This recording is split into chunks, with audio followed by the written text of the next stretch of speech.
Okay. Sorry. So, yeah, let's get started. This is the Thursday, December 9th, postponed from December 2nd, meeting of the Fiber Broadband Completion Task Force. I'm Mark Howell, and I'm the chairperson, and I'll just do a quick roll call. Gordon Brockway. Here. Scott Hopkinson. Here. David Hessel. Here. And Gail Heyer. Here. Great, thanks. Welcome. We also have Mary Hartman observing from the Finance Committee. Looks like Terry Ackerman and Carlin Reed and Joan Densberger have also joined us. Thank you all for your consistent attendance. So it's great to have the participation. And again, just a brief apology for me for the kind of last minute cancellation last week. I was not feeling well, and I appreciate the committee's indulgence of just postponing what we were planning to do last week. So we have a couple of sets of minutes to deal with and a clerk to assign. Do I have a volunteer for clerk for this meeting? David, were you waving your hand? I had volunteered several meetings back to do it tonight. Great, thank you so much. I'm trying to be, both, more organized about clerking, and we'll get into it in a minute. But our webpage is up, and the value of the webpage is that it provides a pretty easy place to get at the reference documents we've been using for our meetings, as well as the minutes and agendas. And there's a direct link there that will take you to the Minutes and Agenda Center. And you can see that we have most of our previous meetings posted. I do have an action on my part to just complete the package from the October 27th meeting. Gordon, I need the finals for the November 3rd meeting. I know we approved them at our last meeting on the 11th. I just need the final version of whatever so that I can ask the town clerk to post that. And Okay. And then we'll be all set with that. So I'm keeping a little table to make sure that we're keeping up with everything. Scott, we still have the October 7th meeting to try and deal with. I assume that someplace in your files you probably have the draft of those minutes. So if we could get those distributed so that we could, I actually skipped over that one when I was doing that. So if we could be in touch about that, that'd be very good.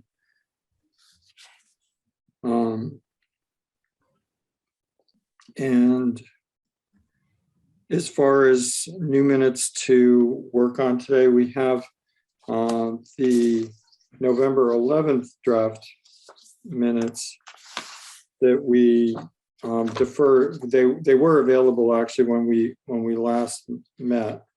I'm sorry. Yeah, November 11th. They were available when we met on the 18th, but Scott wasn't here to take comments, so we deferred approving them. Does anybody have any comments or questions about the November 11th meeting minutes? I had some pretty minor thoughts that I emailed directly to Scott, like mostly typographical. And there was an incomplete comment from myself, which I can't remember what it was. I just thought to take that out. So unfortunately, my machine's still trying to boot. So Gail, I was actually in the midst of trying to download that file when my machine crashed. Oh no, I hope it's not my fault. You guys, no. Well, I think it's more Google Mail. That seemed to be suck up something. Hopefully I get it back. Trying right now. It looks like Windows is starting. But anyway, you can go ahead and take it. Mark, if you want to grab it, download it, and then edit it, and I'll just listen in. I suspect, I'd be happy with whatever changes she proposed. Yeah, I can pull up on the screen the version, because I had sent you some, I think, again, mostly cosmetic kinds of of changes for the November 11th minutes. And I think I'll tell you what, I'll put them on the screen. We'll briefly go, and Gail, if you happen to, if that sparks you to remember where your comments are, maybe we can use that as a review and Yeah. and quickly dispatch for that. So let's see. I'm sharing the 11th. Let me make sure. Yeah. So let's go on up to the top. So these are the meetings of meeting minutes of November 11th. Again, I just corrected a spelling or two. YouTube, Greg Ariello's name. I think there was a little spacing or something in when we were going to meet next, which of course, now that I'm looking at it, is really 6. Oh, the light board had their meeting on Thursday, the 18th at 7:30 a.m. That's correct. And Yeah, so if you want to pause right there, Sure. Mark, that's page 3, where I said Gail suggests that only, I think that can be deleted. Okay, great. Nothing was critical, We'll just whatever. take that out. Yeah, Yeah. Matt Cummings is spelled with a U, so I just corrected Yeah, that. and then actually, if you pause again, where it says Gail does not like alias, never got them. I just, what I wrote was, I said, Gail, using an alias to contact committee members can be problematic. So, and then I had shared that the CMLP website had a broken alias email link, and the chairperson was not receiving the email sent to the alias. So I just wanted to emphasize that, if there is to be an alias, that can be problematic. But I think the approach that we have on the form is better. So yeah, so Gail does not like, Gail, using an alias to contact committee members can be problematic. Okay. So instead of Gail does not like using an alias, just you can delete the Okay. does not like, I was just getting more specific.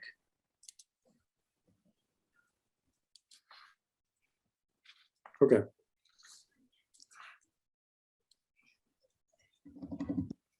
Great. Good. I'm going to just make a contiguous. Sorry. There it is. Spell it wrong closely enough and it'll eventually tell you how to spell it right. Sound like me. Sorry. Yeah. I think there was something going on with apostrophes because I don't know. Somebody inserted an apostrophe there. Other than that, Pamela Dritt has 2 T's. Concord Green now raising the estimated conduit estimate expense to, and that was 100,000 at that time. I think maybe later we discussed an even bigger number. And then this top of page 6 edit where I said the cost experience that CMLP has from prior broadband installations includes running fiber and or pulling in existing overhead or pulling in existing conduit. The cost to install new conduit is in addition to that cost. Once the conduit is in place, the installation experience is likely to be similar to past experiences. Probably should really read cost. Just trying to clarify that. Let me get it.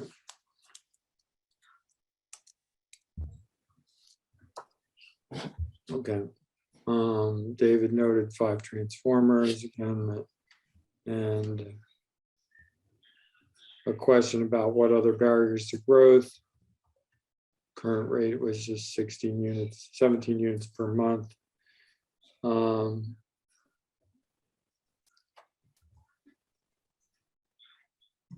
Gordon's comment there. And I just corrected the spelling of neutrality and added a meeting adjournment time of 8:05. Does anybody have any further comments or adjustments to these minutes? No. Nope. Okay, great. I will save these. And if I could have a motion, we'll call that work done. I move to approve the minutes from November 11th as revised in today's meeting. Second, Thank you. Any further discussion?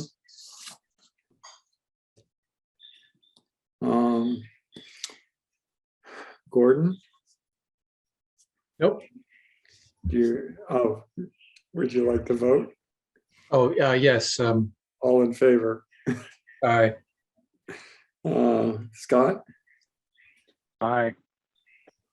David? aye. Gail? Aye. And myself, Mark, aye. Thank you. So I'll preserve these and ship them to you. So moving on, we do have minutes from November 11th that Gail had distributed a couple of days ago. Gail, I had a chance to send you a few comments just this afternoon. Again, mostly, in fact, I think almost completely along the lines of just correcting spelling on some words that came out. Yeah, as I was reviewing it, I saw there were some typos. Yeah. Let's see if I have that ready. Let me find which.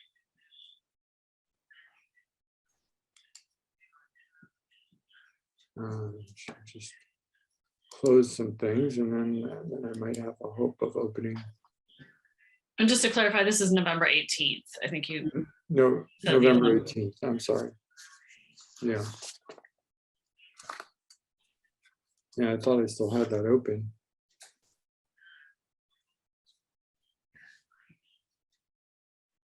Oh yeah, there it is. Sorry. So if it's okay with you, Gail, did you get any other comments from anybody? Mary sent me a small comment, All Mary right. Hartman. So I can just add that in. Okay. So this is these are the minutes on the screen. I just We can stop for 1 second. There's only one S in my name. Okay. Thank you. But correct further. It's okay from that point. Yeah, I missed it in the first paragraph. Okay. So if you want to stop right there, where comments from FinCom Observer, the Yeah. second sentence, as an enterprise fund, within an enterprise fund, operating and capital costs need to be covered. That's what you're looking for? Yes, Okay. thanks.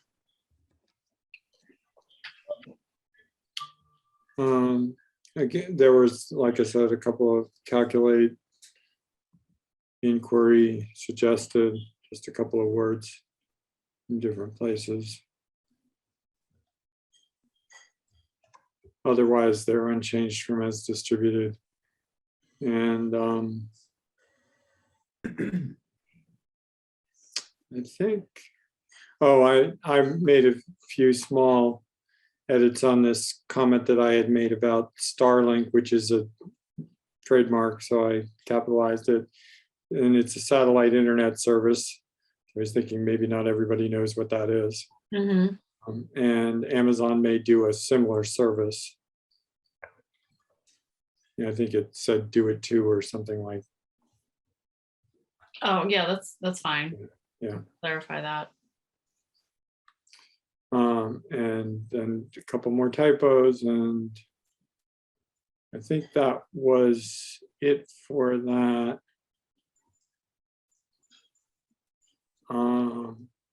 Yep.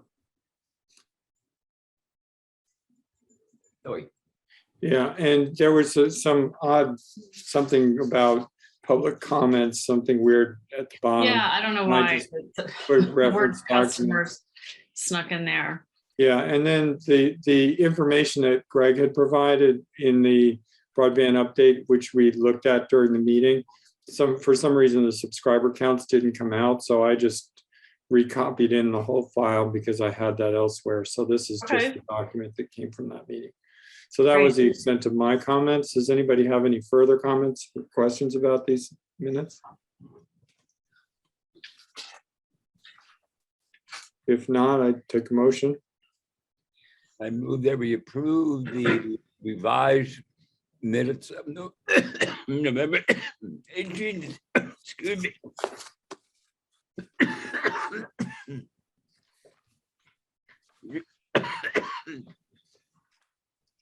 Okay. Do I have a second? I'll Second. second it. Okay, thank you, Gordon. Any further comments? If not, all those in favor, Gordon, Aye. Scott, Aye. David, are you okay? Yeah, I just swallowed something. I Aye. Okay, Gail? Aye. Aye. And Mark, myself, aye. Great, thanks. So moving on to the chair's report, I had set up meetings for the next 4 weeks. I have a concern about next week, as noted. The next Thursday night is the town meeting hearing for the middle school project. So I would recommend that we do not plan to meet on Thursday. It seems to me that the alternatives would be we could meet on Wednesday, as we've sometimes done, or skip that meeting and go to the 23rd of December, recognizing that that's getting pretty close onto the holiday. Any discussion about those alternatives? I'll be out of town starting the 22nd. I can maybe able to come in on the 23rd. Mhm. Well, be Okay.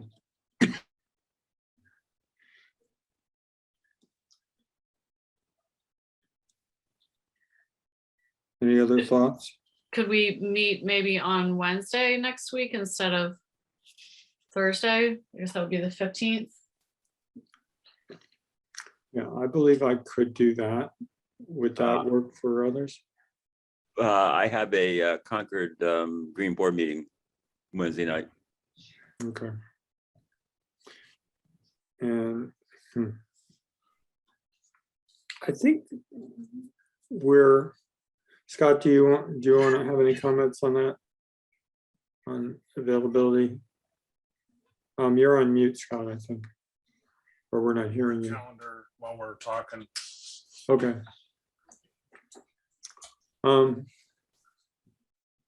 Yeah, I know it's going to get difficult through the holidays, and I think it's also, I'm hoping that as part of tonight's discussion, as we get into the meat of the next couple of the main topic for tonight, I would like to begin to think about how we're going to move through the next couple of months, and also start to discuss what we think the shape of kind of some of our closing work is likely to be. I'm relatively comfortable that, we could slow a little bit here in the holidays, as long as we commit to sort of picking it up again in January. So it wouldn't be, especially given that the special town meeting is coming in. I know that's a bit of a push for everybody. It would be okay with me if we maybe only managed to get one more meeting done in December.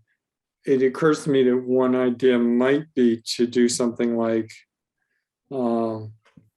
maybe even meet on the Tuesday, the 21st or something like that, before David leaves town and after the hearing. If that, I don't know if that's a night that's. So I can kind of catch up with you now. So Wednesday would be better for me next week. Okay. And then the 21st would certainly work for me as well.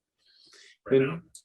And David, as far as the 15th goes, is that sort of a complete conflict, or is it more of a timing thing?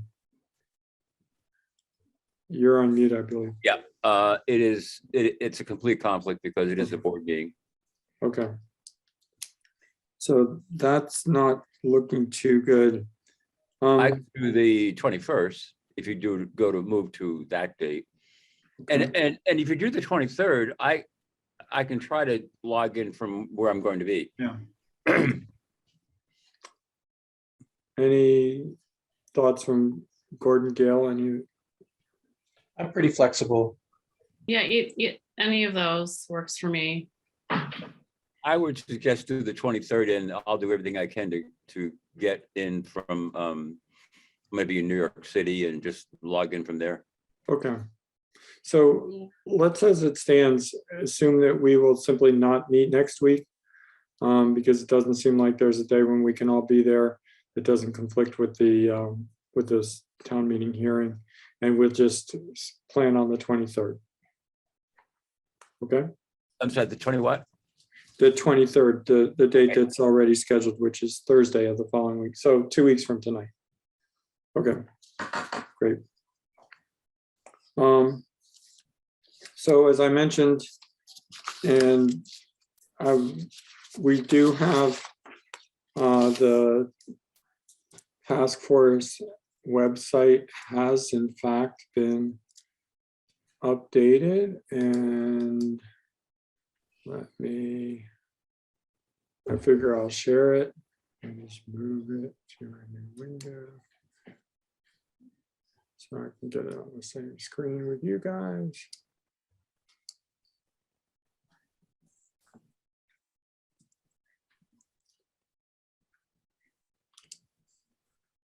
So it's obviously live. I'm, but any feedback is welcome. And I'll just, I had meant to say thanks to Aaron Stevens, the town's public information officer, for doing the work on this. And as long as I was doing thank yous, I also wanted to thank Gordon for the update that he gave to the light board yesterday morning. I thought that went really well, and it seemed well received. So thanks for doing that. Thanks. And the work we're doing. I would have written a shorter letter, but I didn't have the time. Yeah. Okay, so it's got the basic information. It is under boards and committees under the, in the area that goes with F for fiber. There is a link now, and this is slightly different from what I distributed via email. It talks, I think you'll recognize the text is basically what Article 41 asked for. There's all of our names. If someone clicks on this link, I'm going to just open it in a new tab. Let's see if that works. They get this basic form. It's not the most user-friendly thing in the world, but they can type a message, include their information, get their own copy of it, hit submit, and as it works right now, that email will come to me. So they don't know exactly where they're sending it, but and I will make the commitment that if somebody does send it to me, I will forward it promptly to all of you guys. So that kind of gets us around the concern that I know some of us had about publishing our own emails. And then you'll recognize these documents are the ones that we've been carrying in each of the agendas up until now for as reference material that we've used before in these meetings. And the link to the minutes and agendas is right here. And as I mentioned, it's just like for all the other committees. These are the minutes that we have officially posted. I'm not quite sure. I'll have to look at September 30th, and my notes should have been posted by now. So I'll double check why that is. And then we're gonna, I think I can get December 2nd deleted since we didn't actually meet them, but I'll double check with that. Okay, any comments about the web page? Any suggestions? I think it came out very nicely. Great. The last thing then we'll live with it. I think it's probably worth noting we can have any document or materials that we want added to this as we go. So if something seems like it would make sense to anyone to put onto this page in the future, we can go ahead with that. The last follow-up I sort of had from last meeting, and I believe I had kind of committed to do this, although it wasn't quite reflected in the minutes, was we had a discussion about take rate. And I said that I would do a brief calculation about take rate because I do think it is pretty important to what we're working on as in terms of understanding the business. And so what I did was I combined a couple pieces of data that we've been able to get. So let me make this hopefully large enough to really. Is that coming through fairly clearly?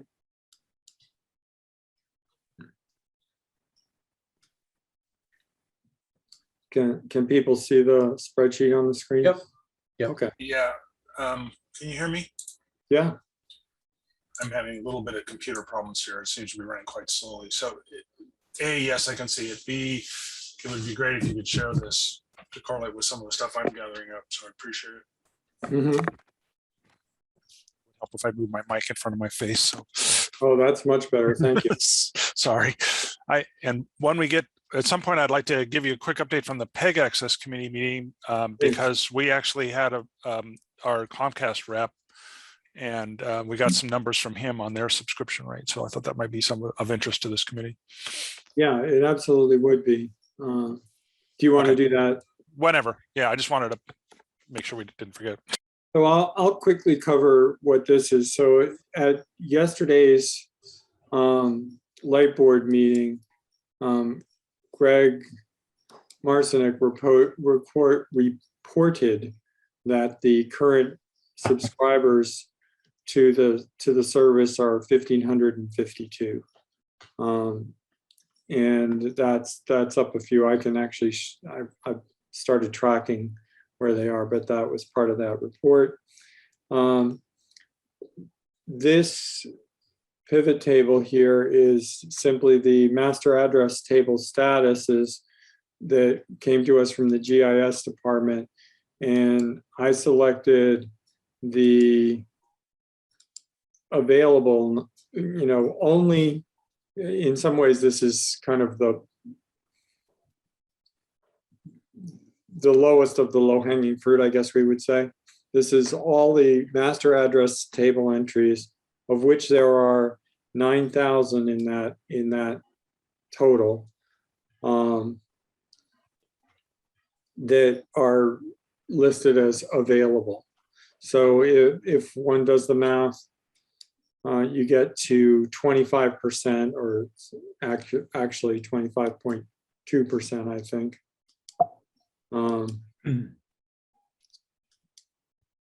3% of the available addresses are currently subscribers, which actually was a number that's a little higher than I expected.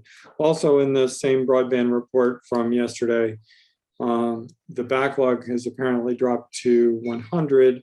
So that would be 100 subscribers who are somewhere in the process of getting installed. And if we just added that 100 to the 1,552 and then use the same division, we would discover that we were at almost 27%, 26.9%. So I just thought that was a kind of an interesting beginning data point for where we are with subscriber penetration. Any comments? Well, the other thing is, you, instead of adding 100, assume that the backlog is actually something that sort of is steady state, and just say, hey, how many can we install in a year? And that might be more like 200. We can't really install many in the winter, but 30-month by 10 months would be 300, 30-month by 8 months anyway. Yeah. So Per- that perhaps- gets us, Well, wait a that minute. gets us to, Wait a minute, perhaps I Small should share snap. some data that I have that might correlate this. Mark, is something that I sent to you that I independently asked for and got from. Okay, So if you want, I'll just show you the unedited sheet first. great. Give me just a second to figure out how to get just it.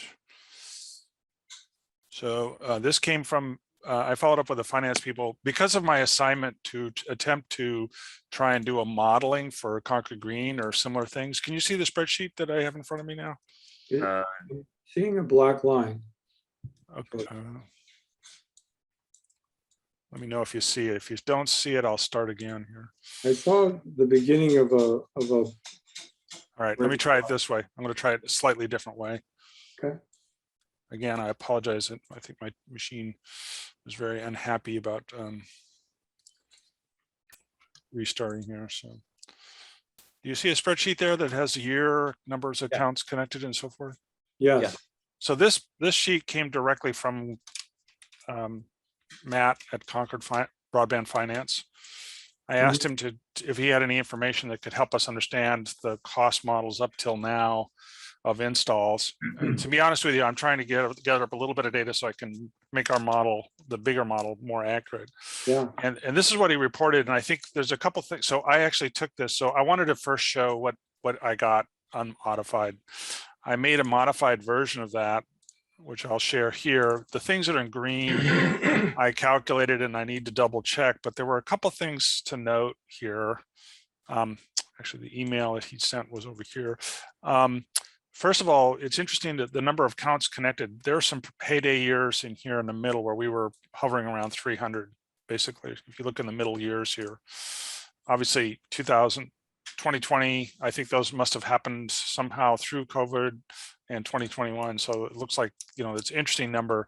The grand total, 1998, which is an interesting number in contrast to the 1552 that Mark just reported on, which suggests there might be upwards of 400 deinstalls or moves or, I don't know what those represent. The other thing that I thought was kind of interesting from these two, and again, if I go back to the raw data, it's provided here, was the capitalized cost that they took for each of these installs and the cost per. So obviously at the beginning, it was wickedly expensive.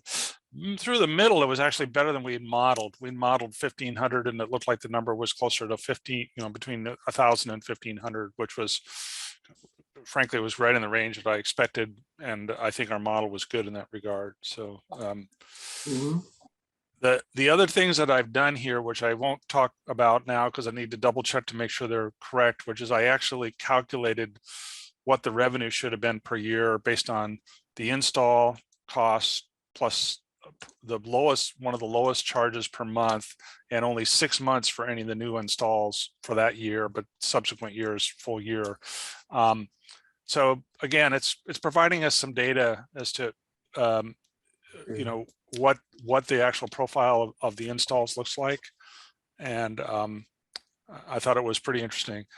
And let me segue quickly into the other data that I got, which is, again, so we had our PEG Access Committee meeting on the 2nd.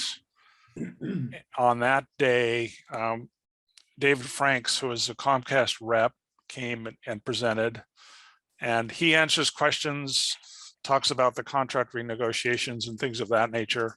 And he reported that the current subscription numbers for Comcast in Concord are 4,993.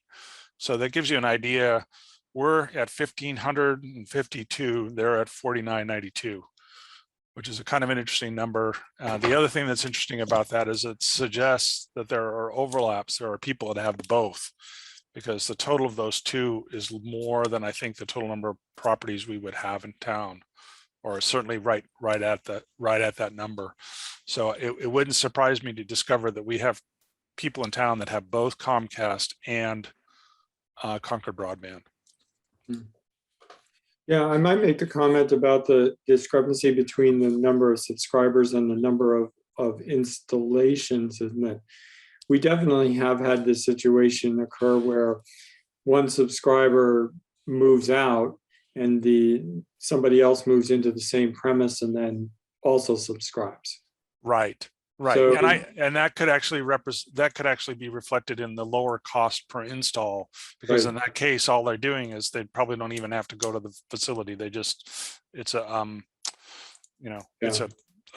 an action at the top end, at the head end. It's an equipment swap and some, maybe Turnkey. visit, but it's certainly not a full new, the fiber itself gets reused in that situation. Would they actually pull the ONT if someone moved out, or do they just leave it sitting there? Usually, depending on the timing, of course, but Oh, okay, yeah. more often than not, yes, the device would come out if there's any kind of gap that, depends a bit on the facility. Interesting. Okay, cool. Anyway, those are all kind of helping us understand more clearly what's going on there. So Yeah, very, Thanks. very interesting. And I think that it's true. You're 4,992, call it 5,000. I mean, if this address information that I was just looking at is correct, I mean, there's at least 1,100 that are listed as, fiber in the street, but address listed as not available, and then another several hundred. So, I think that our round number of around 8,000, if you get rid of the undeveloped and open space kinds of addresses and so forth, you're probably looking at, they've got about 5,000, we've got about 1,500, so that's 6,500. It's sort of passes the sniff test on order of magnitude. Anyway. Oh yeah, I think the number we used back in the day was 6,750 was the number that sticks in my head, frankly. Okay. And I have a question. Do we believe that there are any places in Concord that are not served by broadband from anybody? You mean places that anybody actually lives? No, I don't think so. I mean, I don't think so either, because Concord Comcast has an obligation that they've taken on. Mm-hmm. Yeah, I think it's actually somewhat more likely, as I kind of looked at the master address table data, that there are commercial buildings, for example, on Baker Avenue. 150 Baker Avenue was one that just happened to fall under my eye. That's a whole building. There's multiple suites and premises in there. It's listed as, quantity 1 of not available from a fiber perspective. Yeah, I mean, I worked there for a couple of years and definitely has connectivity, but I don't know what, Yeah, it has Comcast. There were some reasons for, construction reasons in Baker Avenue that made it not possible to get the fiber down to there. But so in some cases, I think when a premise isn't served, there may be some blank spots in how many. And of course, commercial property can be, sort of reallocated, and suites and addresses inside of those can be created almost at the whim of the property owner. And we wouldn't even have visibility to that. So were you guys saying that you thought that maybe when you said that you thought that maybe there are some that have both Comcast and Concord Broadband, I'm wondering if there's actually within that set, there's two possibilities. One is that they, for whatever reason, have two broadband services, or the other one is that they are still getting TV from Comcast and getting the broadband from us. Yeah. And it's possible to get really granular and try and tease that out, get it into a database. The problem is, even if we accomplish that, it's very hard to keep a database like that up to date. So in a way, I think you're better off sort of just using kind of broad brush, sort of statistical estimate. I also, Gordon, expect that Comcast would not be willing to share with us the list of people that are connected to their network. Yeah, I'm actually, just based the way that our conversations go with the Comcast rep, he is not forthcoming with things that that they deem not relevant to the conversation. Yeah. So when I asked him specifically about the sort of market development funds, and I said, are there other areas in Concord that you do market development funds like they do Concord Green? And he says, I don't know about that, and I know, so, and it may be that they have different people assigned to the sale. He did point out that the sales side of Comcast and his role, which is the liaison with the town, so he's more involved in contract negotiations for renewals. We talk in depth about what's going on in Bedford, where they did a 2-year renewal or a 4-year renewal versus a 5, and renewal in Carlisle. He's much more focused on that side of the business, and so they segment it or silo it in that regard. So I don't think he may not even have the data, and it may be the I don't expect that Comcast would be willing to share it. Yeah. To me, the one strategic value of knowing how many people have a broadband from both is it bolsters a story that we can tell to Comcast when we're in these negotiations, that they don't have to necessarily worry about our taking away their business. And actually, to a large extent, it's true. We're not really threatening the meat of Comcast's business because they've got a very powerful triple play. Oh, it's two things. It's interesting. I think it was Braintree, Mark, that we talked to, where they had Comcast, Fios, and Braintrees are all coexisting together, and they had been in the business for a long time. They actually started out with a not a fiber, but a coaxial cable television business, and then they put their broadband on that coaxial cable infrastructure, and they basically said we split it 3 ways. At the end of the day, and they have some number of people that switch between them because every once in a while Fios or Comcast will offer some new incentive program. People will switch, and a year or 2 later they'll come back. So it kind of reaches some sort of equilibrium, which I think when we did the broadband plan, we assumed that there would be some sort of equilibrium and took the low end of that. So I think we used like 20% penetration out of the 6,700 and said, can we make it work that way? Period. Not thinking about trying to get to 100% access. For us, then the equilibrium would be 2 ways, right? Because there really isn't a third player, as far as I know. That's correct. I think the reason for really talking about take rate is to begin to understand.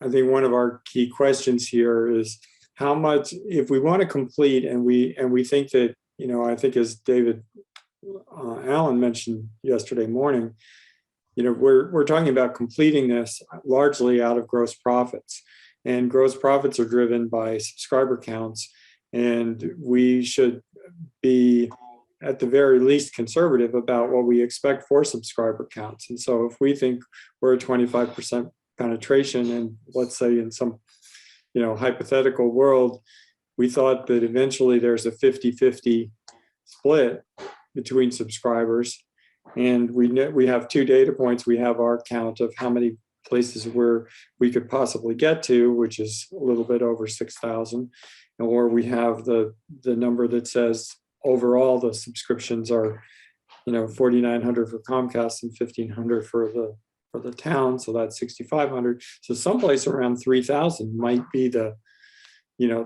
top number for us. And so, when we talk about strategic modeling of the business, I think it's always good to have some idea of where you might expect growth to level out. Are we at the beginning, the middle, or the end of the growth curve? Is my reasoning for thinking about this a little bit. And part of it also was, and I was a little disturbed by this. I'm going to put something else on the screen. Matt had given us this spreadsheet filled out through September, and I've added October and November based on Greg's last 2 reports. But this column G, to me, was very disturbing, and it's borne out in Scott's numbers that he just shared with us. In 2017, subscriber rate grew at 30%. In 18, it grew at 22%. In 19, it grew at 14%. In 20, it grew at 5%, and through September, it was 3%, but they've accelerated a little. And I created a column here to compute the month-to-month change in subscriber numbers. And across that time period, which is sort of arbitrarily selected and getting rid of the ones that were multiple months, I came up with 12 subscribers a month. And so, again, the question is, I was trying to figure out, is there any way, sort of a challenging question, but could we possibly have, gotten as big as it's going to get already? I think the answer is probably no, but I think we'd be overlooking some, important possibility if we didn't at least ask ourselves that question. Mark, I definitely agree with that. And so I think, I do think that, maybe that what you just said, and I agreed with both elements of it, brackets it between 1,500 and 3,000 is the range, rough order of magnitude. I mean, it's probably foolish to plan outside of those right now. Obviously 1,500 because we already got them, and north of 3,000 because it seems challenging. Go ahead, Mary.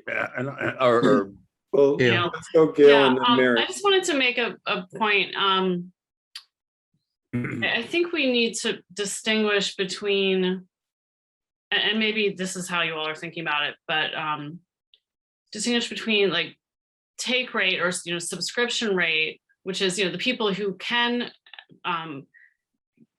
pay for the internet because they have the fiber at their house, and making it universally available. Mm-hmm. So I mean, I've done a lot of reading of like the broadbands.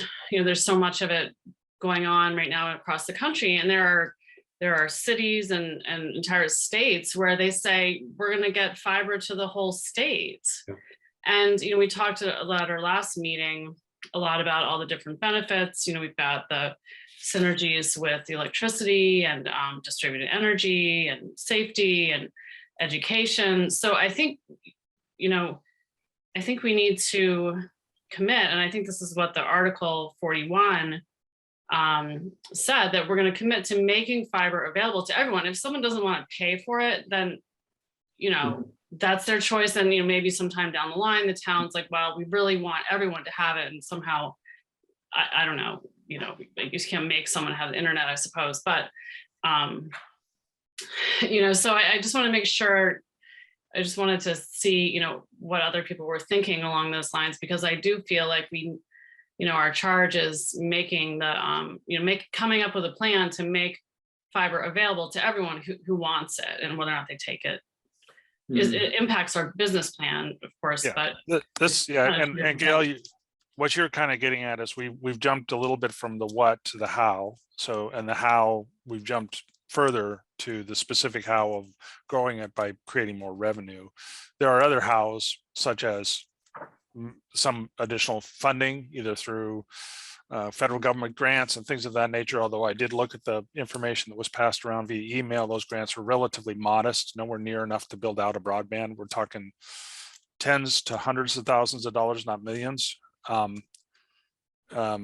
And then the other part is, another vehicle of loans that would be used to build that infrastructure, assuming we could say yes. And that's part of the capital recommendation that Mark talks about. And I think, I do agree. This is an interesting part of it, and it's probably, and to your point, I think we should still focus on what are those areas that are not served and how much would it cost to serve them. And so, and we're coming. I mean, I've been holding, and I think that this task force, I think, has been holding a hypothesis in my head anyway, which continues to remain plausible, which is that there's really basically a couple of categories of streets that are not covered, or places that are not covered, and the primary one is the multi-dwelling units, or HDUs, or whatever they're called, the condos.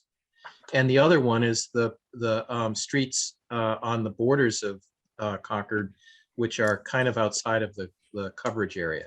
Mm-hmm. So those are the two things. And federal money and stuff like that, borrowing or whatever, that's actually kind of beside the point, because we're at an impasse, a negotiations impasse with organizations like Concord Green. And we have, connectivity issues to those streets that are right on the border. And if there's something else, it'd be good to know that. Actually, I think Barry wanted to make a comment, so. Okay, then I'll say something else after that. Okay, Barry? Thank you. I've got so much to say, I don't know where to begin. I noticed that, Mark, when you put up your thing that, when you put up the take rate, I noticed that commercials seem to have a higher uptick than the residences. Oh, yeah. I'm wondering, have you looked at, I'll make my first point and then I'll get into the broader discussion, but I'm wondering, have you looked into if you've got potential in the commercial rate, especially in the commercial sector, if you will, as far as bringing broadband there, charging more, maybe they can afford to pay more. And also there are federal funds available for broadband infrastructure investments. Mm-hmm. And the little ones that we saw were mostly for municipal buildings, but there are federal funds available for broadband infrastructure, and beyond just government buildings, this would be for businesses as well. So that's something you should keep in mind, that there is federal money out there. I think going to the town and expecting the town to fund or through capital, any kind of capital investment would be a really hard sell. I want to. Okay. Let me briefly address something about the data, because I'm glad you mentioned it, and I meant to cover this when I actually brought the data up. The last 2 months on that chart came from a preview of these broadband updates that, from the broadband updates that Greg Marcinek has provided to the light board in the last 2 meetings. And in that, what he's doing is he's showing both the residential and the business service rates and how many subscribers there are on each one of the rates, which is a terribly useful breakdown. But the catch is that when Matt Cummings brought us the other data, he got that data from a slightly different source. So Greg takes his data, and I asked Greg this question between yesterday and today, so I got the clarification. Greg takes his data from what service is the subscriber actually using, and Matt sourced his data from the billing system, what kind of account is in the billing system. So if the discrepancy is that there are a certain number of residential premises, people who are having businesses of some form in their house, who are subscribing to the business rate. And so when Matt pulled the data, he said, oh, that's it's a single family home with somebody who's, so he counted them as a residential subscriber because he wasn't looking at the service. But the broadband business actually charges some of those people for the, there's, when you subscribe to the business rate, you get you pay more and you get a higher service level in terms of response time to problems and that kind of thing.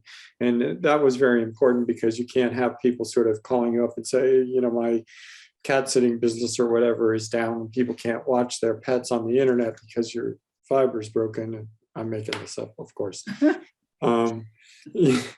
But, so please come out and service me. If the person's really running a business on it, then so because I combined these two different sources, it looked like there was a really weird jump in business customers. Okay. And so I apologize for that. Is there an opportunity? I guess then the bigger question is there an opportunity in business is what? There is. Okay. I firmly believe that there is. And also, kind of to the point about what Scott was saying about these municipal grants, is the state is doing grants for things like connect your municipal buildings. Well, guess what? In Concord, all of municipal businesses are already buildings are already connected. That was what we did that was done by the town even largely before, and before the broadband service was ever done. In my tenure there, we connected even things like, water department pumping stations and things that, because we had the availability. So we got to just about it. I don't think there's any municipal building anymore that doesn't already have fiber service in it. But that, having said that, you're absolutely right. I think there are, especially economic development approaches that can be taken. I know the current town manager has expressed an interest, and I agree with him. The support that the high-speed internet can provide for especially the business districts is very important. Yeah. And we should be looking at it. If I could just circle back to Gail's point, Yeah. I'd say that there's a hard statement and a slightly softer one, and I subscribe to a slightly softer one, which is that if we can get to the point, if we can eliminate or drive down the backlog, so basically that means that we can respond very rapidly to requests for installation. And basically get it to the point where we've solved these intractable problems. Mm-hmm. Then that's a path towards a situation where I think we'll be able to, even if we don't serve every resident and business in town, if anyone calls and says, "Hey, we'd like to take on your service," we'll be able to respond quickly and bring them in.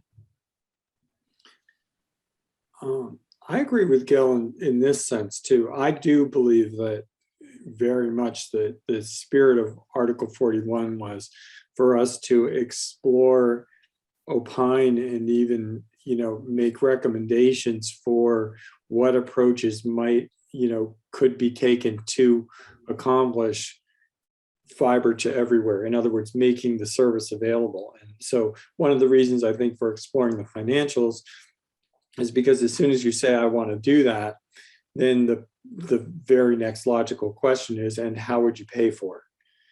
I think we've talked about, several times, a lot of different ways that could be done. And there's obviously on the extremes, there's eventually it'll happen just because it'll happen on one extreme, and, or float some bond issue to make it all happen tomorrow on the other extreme. And I think we all recognize that something well towards center of both of those extremes is probably the practical course. So I think that we're getting there on that. That said, If I can make a quick comment here. Sure, David. I know I sound like a broken record, but I'll make the comment again. I think the core problem is you have a utility, CMLP, trying to sell a service that they don't belong in the business of selling that service. Mm.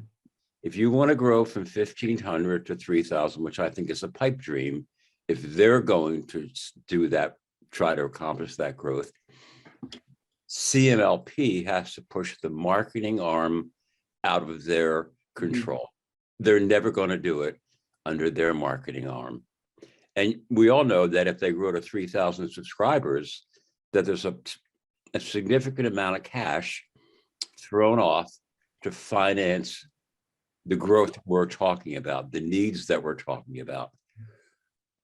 They will never grow to 3,000 under the current model they use to develop growth. It's just not, it's not in their wheelhouse to do it. It just, it doesn't belong there. Now, it's not our job to tell them how to run their business. I understand that.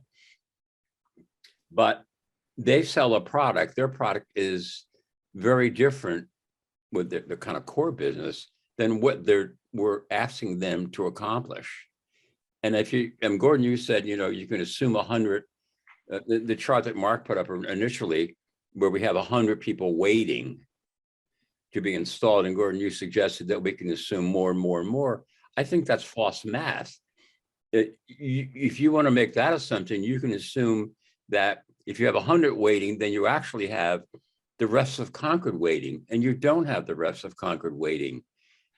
You have very small growth. Mark, you put the chart up, and I don't think it's going to get any greater than the COVID, granted, we can say COVID was a reason for smaller growth, but the barriers to growth are not just COVID. It's slow install, it's switching costs, and it's lack of a marketing department. And I think there's one other thing, David, you can add to that list, which is the,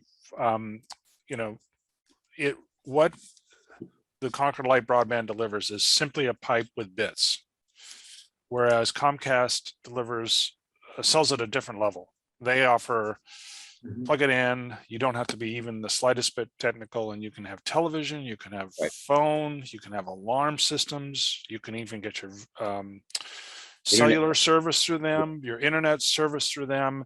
And by the way, if you're a subscriber, then they have roaming stations all over the place. So you can log into your Comcast from, if you happen to be in the middle of the city, you'll find Comcast hotspots, because that's part of the value proposition of what they deliver. They also deliver network security. I mean, there's a whole raft of things that they're delivering that many people would want that full service solution, as opposed to the model that we specifically designed for broadband, which is to give you a pipe and you have to manage it. And if you don't know about setting your IP address or where the DNS server is, or that you need a firewall or so forth and so on, you might feel very intimidated by signing up for Concord Broadband. Dave, and David, I have to respect your opinion, because you've actually run a business, and you probably started every morning thinking about how you're going to get more customers into your store. It's the world and honestly, Concord Broadband hasn't had to do that yet. I think the plan in the back of the staff's mind is that we'll start spending money on publicity and advertising and marketing and so forth when we need to, that being that we have a capacity to install so many people a month, but we're underutilized. So now we have to that was exactly the model from the beginning. We wanted to slow roll it. We talked about the fact that the fast roll was much more expensive, required more liability, and it was purposeful on that respect. The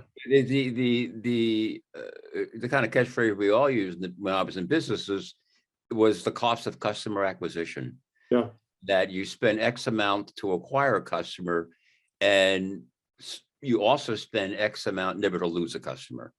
That kind of hidden cost of loss. Oh gosh, just because customers are lining up doesn't mean they're also not quitting. Right. Oh yeah, that's something to keep an eye on. In fact, I did see some negative numbers in that sheet. I just want to make sure everybody's getting a chance.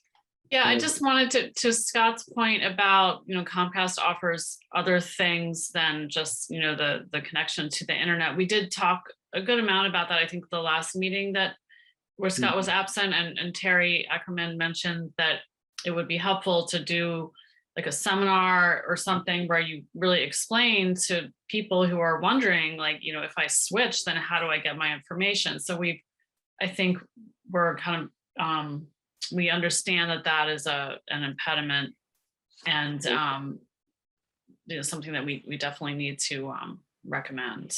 And maybe even if and I don't think we got to the point of saying that we think Concord should be offering any particular services, but we at least need to educate people about how they can do more once they do switch.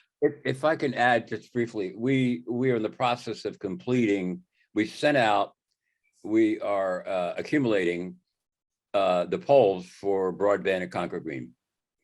It went out on Monday. Is that, Mary, did you get it on Monday or Tuesday? Tuesday, maybe? It went out on Tuesday to our residents. We've gotten close to 100 results.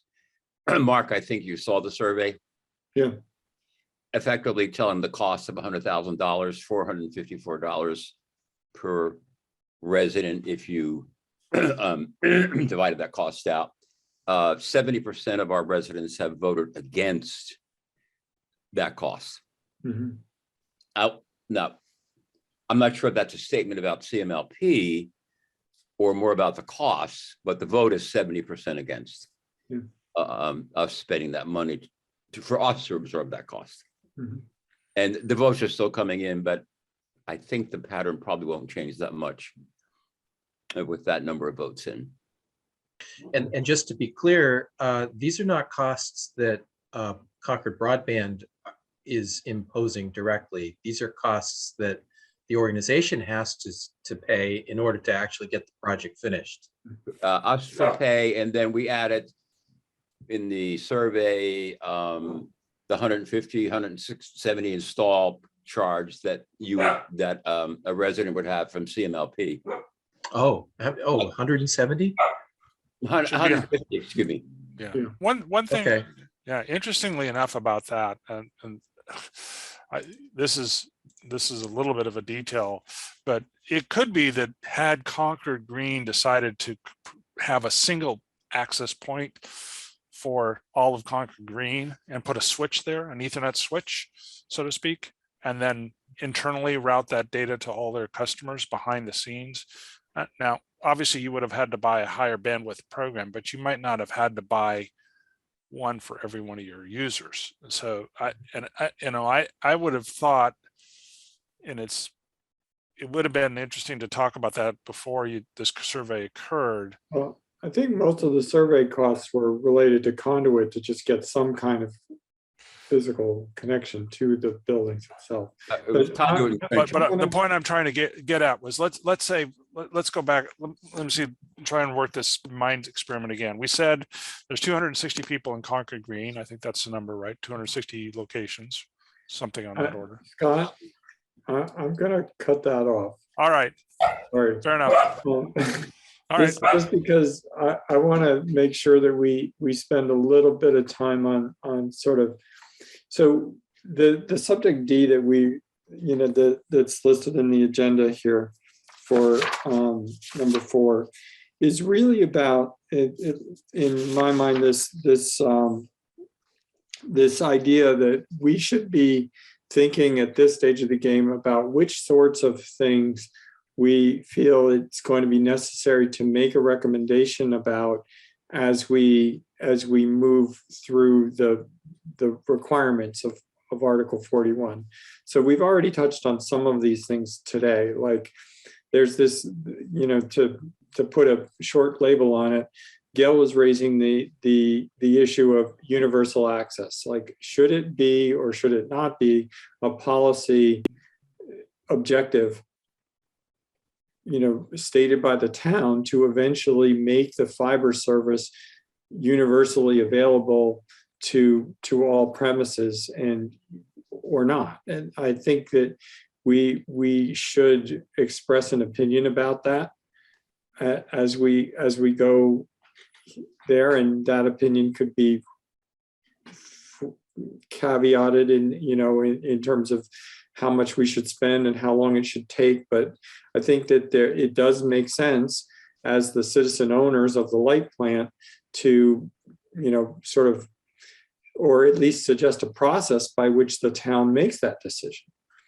If we don't think we might think we know what decision it should make or not, but that's one of the elements of this. It would, and I'm referring specifically to the agenda, item number 4, letter B, and number 1, goals and priority of universal access. So do we do that? And then the second one that we've also talked about today, because we kind of contrasted and compared the Concord Lake broadband service to Comcast services, who decides what choices of services there are that are being delivered by CMLP. We made in the past a fairly practical choice, something that could be delivered cheaply and might garner some acceptance. But it may be, again, when we've discussed our barriers to growth or subscriber growth, maybe the lack of certain services is that, and then again, what process should be in place to address those things. And then you can read the rest of the list. But what I'm trying to do is hoping for is a discussion of not necessarily each of these topics, but how do we frame where we're going with this and expect to present it in a way that it can then be part of the decision-making processes that the town uses at whatever level, be it the light board level or the select board or the finance committee or town meeting. And because I think that we're a task force. We're not here to be here all the time. I think what our overall goal here is to try and map out, if we don't know what the answer is, maybe we can help create a roadmap to get to the answer for the community. Does that make sense to everyone? Yeah, I mean, I actually, and I think the thing that I would prefer that we're working on these two things in parallel, which is one is what is the problem, and the second part is how might we take care of that problem, which goes back to this financial thing. I actually think that maybe we've gathered data on both fronts, and maybe we'll continue to gather data on the financial side of it. I think my personal opinion is we're getting to the point where we have a pretty good picture of what that looks like. I'm feeling a sense of we should try and get a good handle on what are those areas that are problems and how much would it cost to solve them. And so self-inflicted part of that was a model I was supposed to generate for a Concord Green, and I owe that to the committee, so I'll try and get that done for our next meeting.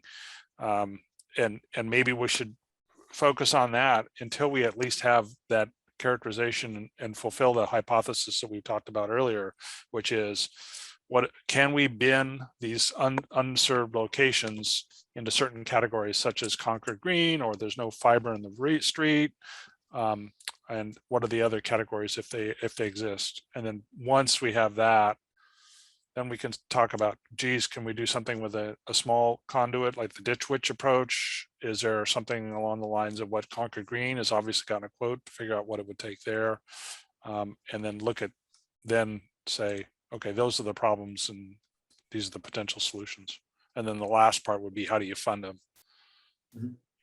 Well, look, I mean, I think that Concord Green's survey would have gone totally in the other direction if the cost, instead of being $100,000 shared by all residents, it was zero shared. And then they'd say, yeah, sure, give it to us. I'm not so right? sure, because I think there's two things there. Again, I think there's this issue that people don't know what to do with the broadband when they get it. If you've got a pipe, there is this issue that a lot of, there are a fair number of customers that are, gee, I really, let me give you an example that might be a clue. And the PEG Access Committee, we find that, you can go do a search for all the programming. You can go to YouTube. There's a channel for our Minuteman Media Network, and you can search it to find things. But there are some people that still want to look at the crawl menu that comes across Comcast on the whatever channel that they put that on for that, because that's the way they've always done it in the past. And so there are folks, maybe they're older or less technology savvy, that would like to stick with that old way to doing things. And I think I wasn't saying that that everybody in Concord Green, I wasn't saying that everybody would subscribe. I'm saying that they would have the poll, which is about whether or not they should make Concord Green is on the path. I'm sorry. Saying, yeah, got it. Right. Yeah. So, and the reason why it matters to this discussion is because, okay, we just got a price tag for 250 residents in one part of West Concord. Repeat, right? It's 100,000 for that 250. If we were going to pay for it, now, I'm not sure that we are, because of the points that you made just a second ago, which is the uptake rate. You make it available to 250, but only 10 sign up.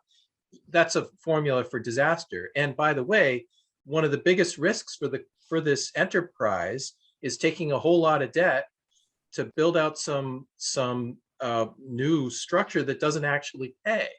So I mean, things are pretty solid right now. It's delivering a return to the town, and it's well managed. And if we try to push it too hard, we could upset the apple cart. Gil or David? Well, I guess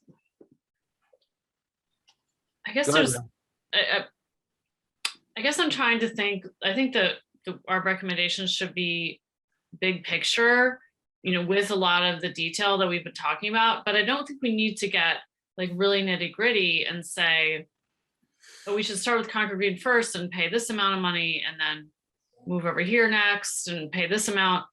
And there's so much money out there, federal funding and this, small amount from the state that I feel like we really need to maybe make some priorities, like make some choices and priorities based on what we're learning and say, this is the direction that we should move, with the understanding that universal access is the goal.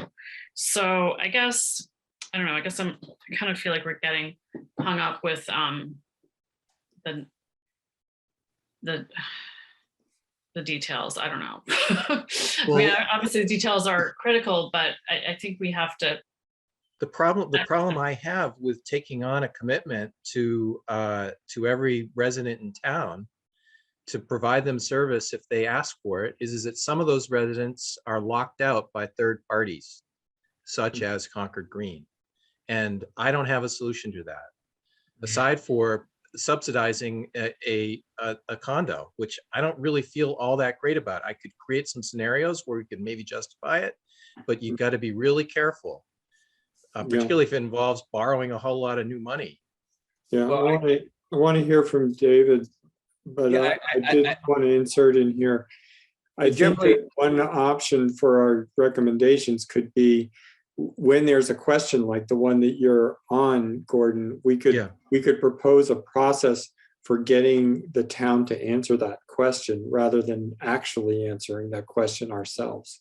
Because the five of us might come up with an answer, but that's not necessarily representative. So go ahead, David. Yeah, I was going to, I think generally I agree with Gail, except that, not except, I would just add that solving Concord Green's problem is not the goal or the kind of issue here, I don't think. And I don't think, kind of addressing what Gail has said, I think there will be a point where the last customer will be impossible to pay for at any cost. I mean, we just won't be able to do that. I think we should face that. There will be some financial barrier to reach that last customer. With that in mind, I think Article 41, we should address it as close as possible with some reasonable economic I shouldn't say barrier because that's not fair. Some reasonable economic understanding that there are other demands on town finances. And if, again, I don't want to use Concord Green as an example, but if the cost of Concord Green is prohibitive, then that should not become a goal. Or if the cost of Milldam, is it Milldam the other, where the old Rose Hawthorne school used to be? Yeah. If the cost of converting Rose Hawthorne is $250,000, is that worth the goal? And so I think we have to balance those discussions. All that being said, I also think we have an obligation to say in the report, and we're not consultants being hired here. I think it's a very tricky balance. We're not consultants, but I think we all are savvy enough to say there are some, as I've already addressed this evening, I won't go back into it. There are some core issues to growth that CMLP should address, which is separate from Article 41, which we've kind of exposed in the process. I'm kind of on Gail's page with some add-ons to it. Yeah, I wanted to point out too, one of the other things that I found interesting in yesterday's light board meeting was the report about progress with the uptake of the air sourced heat pump program. Gordon, I don't know if you noticed it, but the statistics that the director was able to rattle off about how 30% of the people who had made an inquiry into the air source heat pump program were installing heat pumps within 60 days of making contact. I mean, that when I heard a statement like that and realized that within CMLP there is a group of people who work on these kinds of energy efficiency programs, which are mostly aimed at, strategic electrification was what we were calling it in the strategic plan, but getting people to use electricity in an energy efficient way. What, in my mind, that contrasted very heavily with how little we actually ever do to market the broadband service as it is. So here we're really interested. I could show you my air source heat pump. There it is, right up there.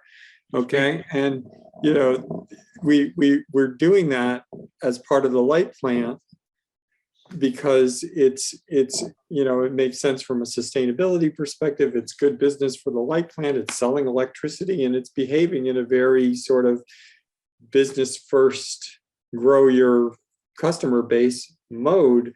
And so maybe there's some efforts that could reasonably be made without asking an elephant to become a ballerina, to also Well, it could be a little bit like the comparison could be the undergrounding. There's a surcharge on our bills, right, that goes into a fund. When it hits $1 million, we can do another mile. we spend something. If we did something like that, that would just get set aside, then eventually there'd be enough to basically, we would fund a grant to some of these hard cases. And then you wouldn't really, because people aren't asking what the ROI on the undergrounding is. No, right? there It's is actually, none, but right. there's a small one, but there's a resilience ROI. There's a and an aesthetic one. potentially, anybody that's watched them clean up after a storm, knows that. Anyway, but so what I'm thinking about, and what I think I'm trying to turn our attention a little bit to, maybe what we can do is categorize some of these specific issues and then decide, are we making a recommendation? Are we suggesting a process that leads to an outcome, who should decide, and what are the choices that might be in front of them, and recommend those processes. That way, when we come back around and have these conversations with either the light board or the select board or town meeting even, these are the things that we will have at least thought through kind of how do you get there, because I think we're pretty far down the road of recognizing that these issues are going to come up, and there's not a cut and dried answer to many of them in terms of how soon, but I do believe in process answers. Mm-hmm. Yeah, one of the nice things about process answer, and actually not to return to that undergrounding surcharge specifically, but that does build up, and then there's $1 million in it. Now we can do something, and it gets their attention, gets management's attention, and now it's time to do something, right? It's a little different than the situation we've actually got right now, where we've hit these negotiation impasses, and staff has explained that to the board, and now it's back of mind, and there's nothing to bring it forward. It's like there's nothing to break the logjam. Mm-hmm. Can I ask a question? Yes. Mark, when you say that when you're getting back to either the select board or the town manager or town meeting, what do you anticipate bringing to town meeting? Well, just as for example, what have we brought to town meeting before with respect to the fiber optic network? We've been in front of town meeting twice in the last decade asking for borrowing authorization, first to start the business and then to continue to grow the business, because Wasn't to start the business part of the light plant? I mean, it wasn't a task force coming to the. No, it was in both of those cases. It was I think it was the select board was actually the article, but it was an article developed by staff that said, if if we want to start a broadband business, we need access to some funding because we can't use ratepayer money and we can't use taxpayer money. So we wanted to know if town meeting would permit the light plant to borrow up to $1 million for the purposes of starting an internet service. And that was 2013, I think, town meeting said yes. We borrowed that money, bought the equipment, and started the service, hired some people, and have largely paid back that money. And then a few years. I'm pointing out, though, that was brought by the light plant, right? Yes. Okay. Yeah. Yeah. Yeah.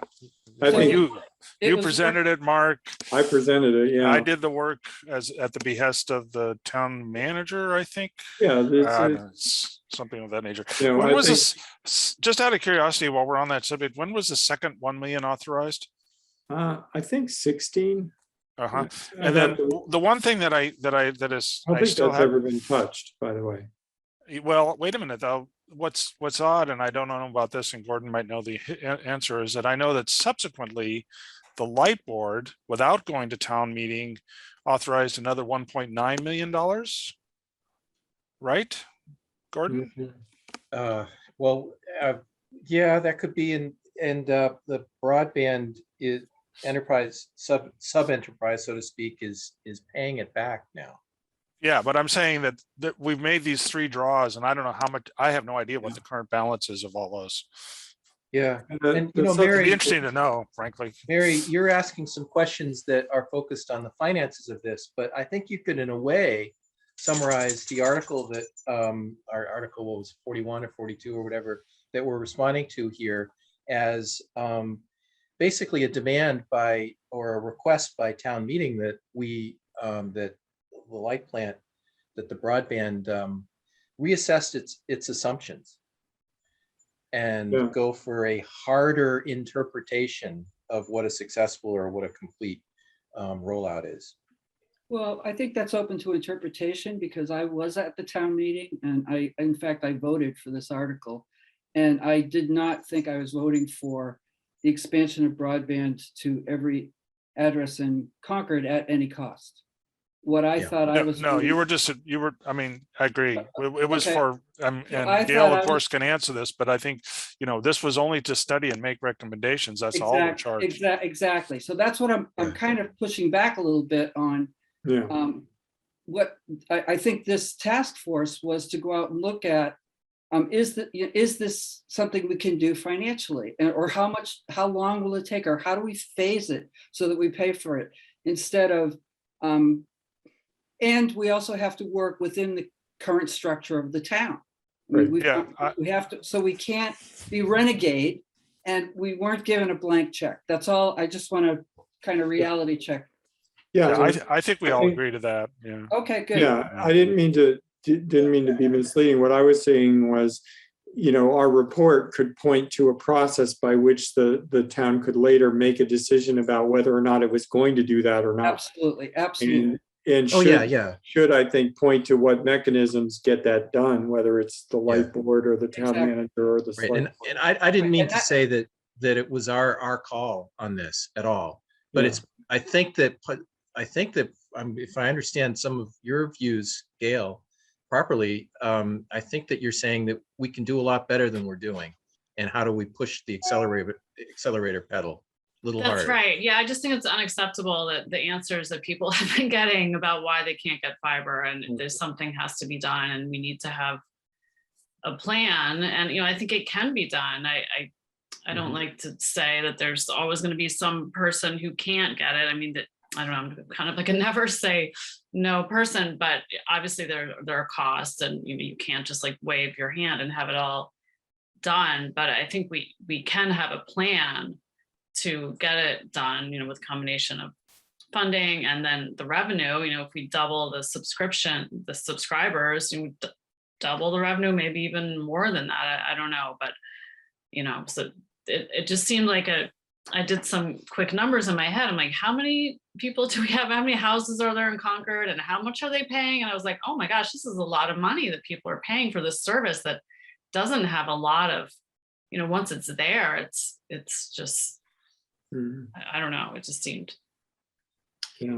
I have to say that one of the things that influenced me to be very supportive of the article that Gail put forward was when I started to look back at this and realize that the service was also disproportionately available to areas of the community that I would call skewing towards the higher income and therefore more resources. And it seemed like it, maybe I've become more sensitive over the past few years to the element of unintended, I guess I'll use the word bias, that can creep into things like this by going after the low-hanging fruit. There's a single family detached homes, for example, are served in a much greater percentage than multi-dwelling units and apartments and things like that. And I think that I understand the economics of why that happened, but I'm not sure that I'm okay with the equity of that result. And it seems to me that it's at least important to acknowledge that and consider whether there's, whether that's really an outcome that we're comfortable with at the end. I will add that, Mark, that's nothing new in Concord. Yeah, right. But you know what? If we accept that nothing new needs to be changed. Yes, I agree. Yeah.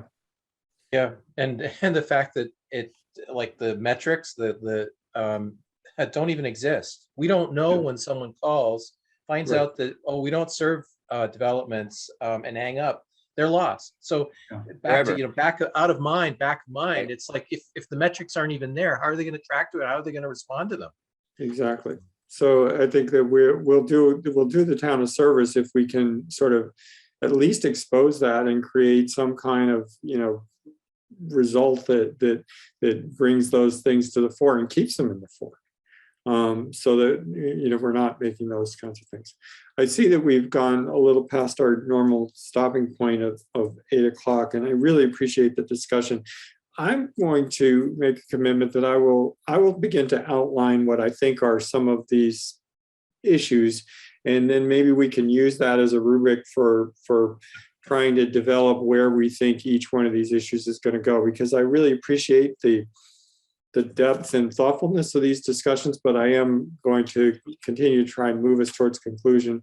Gordon got the uncomfortable question of when we were going to be done from the light board yesterday, and recognizing that our goal is to finish by have something to report by the time the next town meeting takes place in May. I think we do need to begin to frame that and recognize which things we can handle and which things may need further work. So can we put something on the next agenda that is specific to the problem statement side of the problem? Meaning, let's say if we can have a pointed discussion about, rather than all this finance piece, which I know we're all very interested in, including myself, but really let's talk about, okay, there's a multi-dwelling condo campuses like Concord Green and Kais Road. What is the other categories? What do they look like and how big are they? We started down that process. I'd like to move that, put that on the agenda and keep it on the agenda until we have a complete answer there. Yeah, I thought I would take a stab at an outline of where those issues are so that we could get it in front of us in that way. So thanks for that suggestion. Okay. Sounds good. I'm happy to take some public comments if we have any at this point. Joan? Thank you, Mark. Thank you all. Very interesting discussion tonight. Stimulating, I would say. Just to put the survey in perspective in Concord Green, and again, I don't think it should drive anything in particular. It can be viewed maybe as another piece of information. And David, please correct me if I'm wrong, but you had mentioned that 70% of the residents of Concord Green had responded in the negative. Okay. Just to correct, I believe the survey, as I know it, was emailed only and only went then to Concord Green owners who have consented to have their email provided to the HOA. That's my understanding. So the survey was somewhat limited in that regard. I think also to keep the survey in mind that, Gordon, you made a point in a prior meeting, I thought was great too, that, why, again, in line with the mission under the article, when you're doing a survey, you're getting a cross section at the moment. You're getting the current owners. I know here in Concord Green that there's quite a bit of, turnover. And so you might, if you go out with a survey, you get an answer today and you've got a new owner tomorrow who would have a change of mind. So a survey has its limitations, I think, in that regard, and also change of circumstances. Any survey has its limitations in that regard, depending on how it's structured. And so if there's a change in the possibility of more favorable funding, there are federal funds available. I am privy to that in another aspect of my work.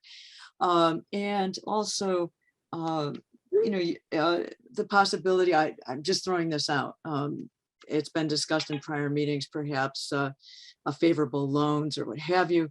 But in any event, just change of circumstances in terms of the figure that was placed on a survey today, in terms of the cost may change, especially the economy is fluctuating right now. We all know that. And I don't think anyone really knows where it's going to land, especially with the, again, the pandemic it is the elephant in the room, indeed. It affects obviously the economy and people's choices, people's attitudes and so on. So all sorts of things can change here.